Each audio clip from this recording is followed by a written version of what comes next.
Pasi qyteti ra në gjumë, vetëm garazhi i tij rinte zgjuar.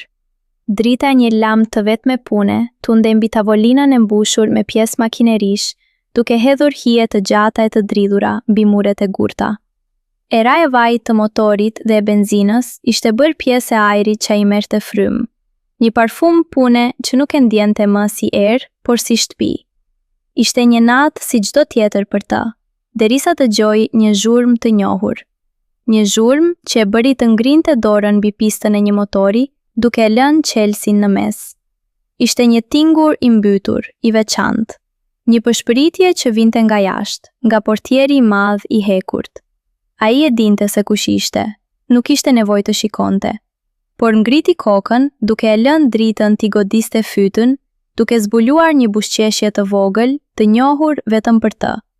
Në prag të garazhit, me dritën e hënës që i krijonte një aureol rreth flokëve, qëndronte ajo. Çau farfalla. Ajo nuk ishte thjesht një kliente, ishte një enigme gjallë, një pjesë e historisë së tij që ai mendonte se e kishte lënë pas, e mbyllur në një kuti veglash të ndryshkur. Kishte kohë që nuk e shihte, muaj, ndoshta një vit. E kishte parë të kalonte me makinë, por ajo nuk ishte ndallur, dhe tani aty ishte. Më fal për vonesën, tha ajo, duke hyrë me atë ecjen e saj të lehtë, që dukej se nuk prekte tokën. Zëri i saj ishte një përshpëritje që mbushi të gjithë hapësirën e ftoftë të garazhit. E di që është vonë, por diçka nuk po funksionon siç duhet. Ai e dinte se nuk po fliste për makinën. Ai e dinte se ajo nuk po fliste për asnjë pjesë të motorit. Por ai luajti lojën. Çfarë nuk shkon farfalla? E pyeti ai, duke e thirrur me atë pseudonim që kishte vënë vite më parë, për mënyrën se si ajo manovronte makinën nëpër rrugicat e ngushta të qytetit, si një flutur në mes të gjetheve. Ajo u afrua më shumë, duke hedhur një sy rreth e rrotull. Shikimi i saj u ndall te raftet me vegla, te posterat e makinave të vjetra në mur, te kavanoza me bulona të ndryshme. Ishte një shikim që kërkonte diçka më shumë se një diagnozë. Ajo gjë aty poshtë, tha ajo, duke vendosur një dorë mbi stomakun e saj, por duke e bërë lëvizjen aq të lehtë sa dukej se po tregonte për një pikë në motorin e saj imagjinar. Kam ndjesinë se kam mbetur diçka pezull, një dridhje që nuk largohet, dhe mendova se vetëm ti mund ta kuptoje. Ai e dinte saktësisht se çfarë po thoshte. Ai mbante mend çdo gjë. Prekjen e saj të parë, të ngrohtë dhe të çuditshme, mbi duart e tij të njolosura me vaj. Mënyrën se si ajo e kishte parë atë, jo si një mekanik, por si një krijues, si dikush që mund të ribashkonte copat e thyera të një makine, por edhe të diçkaje tjetër. Dhe më pas, heshtja, largjimi i saj i papritur. Një takim që kishte mbetur në mes, si një motor që nuk ndizet dot për shkak të një lidhjeje të lirshme. Ai u afrua. Distanca mes tyre ishte e mbushur me kujtime dhe me atë erë të përbashkët të vajit dhe të lëkurës. Ai e dinte se nuk duhej të fliste shumë. Ndonjëherë, tha ai, duke marrë një leckë të pastër dhe duke fshirë duart, një ritual i tij para se të prekte diçka të rëndësishme. Problemi nuk është e pjesa e dukshme, është e një tel i vogël që është liruar. Nuk e sheh dot me sy, por e ndjen kur sistemi nuk është në harmoni. Ajo ktheu kokën, duke e parë me ato sy që kishin një shkëlqim të lagësht, sipas i bie shi. Dhe ti, a ke mjetet e duhura për ta rregulluar? Ai nuk u përgjigj me fjalë. Ai thjesht e tërhoqi më afër, jo me një lëvizje të papritur, por me një lloj graviteti që buronte nga duart e tij. Njëri vendosi një fije flokut të saj pas veshit, një prekje që ishte pothuajse mekanike në saktësinë e saj, por thellësisht njerëzore në butësi. Ishte një gest që ai e bënte shpesh kur punonte me pjesë të brishta, kur duhej të kapte diçka pa e dëmtuar. Tingulli i vetëm në garazh ishte frymëmarrja e tyre dhe venkimi i lehtë i hekurit të ftohtë që zgjerohej në natë.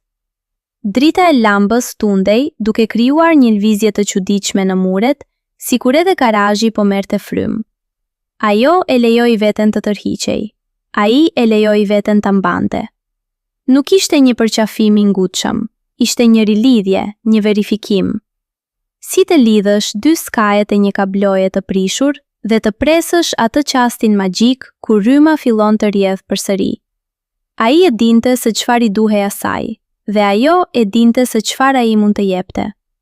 Nuk ishte fjala për makinën, nuk ishte fjala për një pjesë të motorit që dridhej. Ishte fjala për atë gjendje pezu, për atë pritje të gjatë që kishte krijuar një boshllët mes tyre.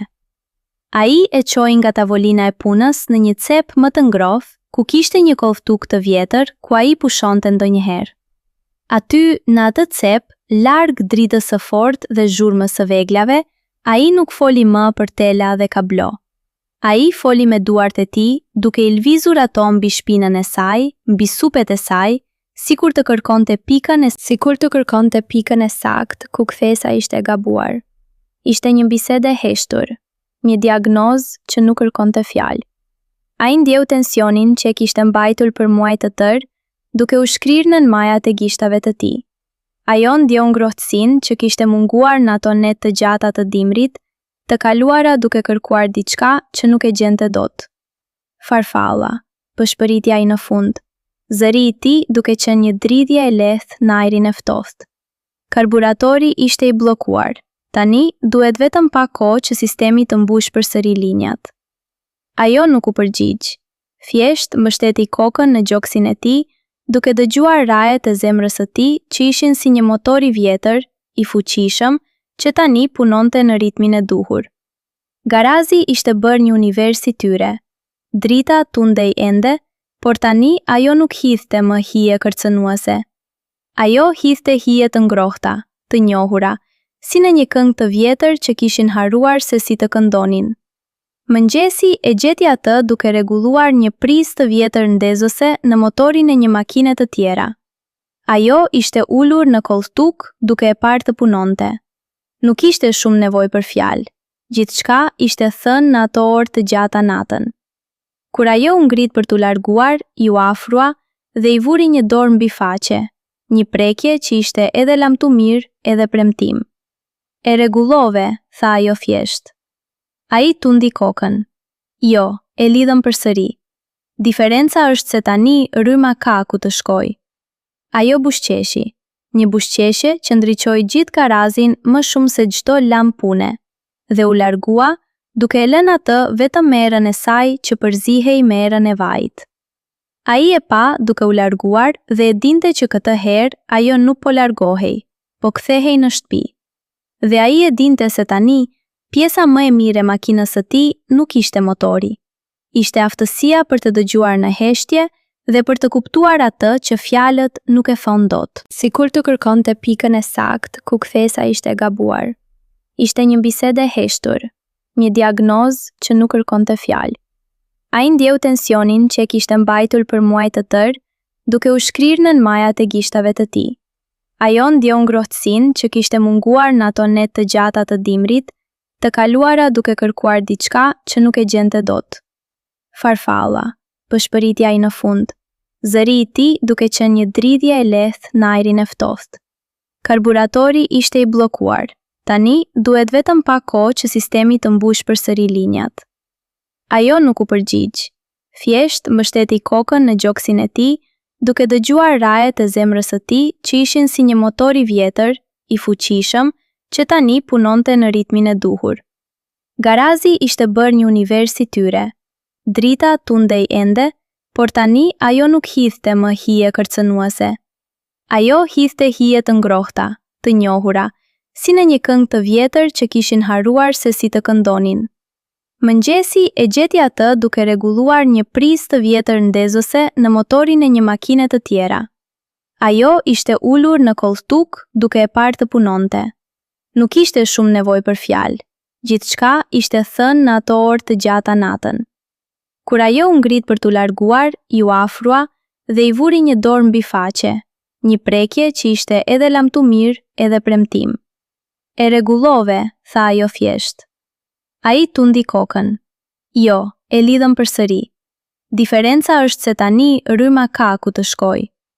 Ajo bushqeshi, një bushqeshje që ndriçoi gjithë garazin më shumë se çdo lam pune, dhe u largua, duke e lënë atë vetëm me erën e saj që përzihej me erën e vajit. Ai e pa duke u larguar dhe e dinte që këtë herë ajo nuk po largohej, po kthehej në shtëpi. Dhe ai e dinte se tani, pjesa më e mirë e makinës së tij nuk ishte motori. Ishte aftësia për të dëgjuar në heshtje dhe për të kuptuar atë që fjalët nuk e thon dot.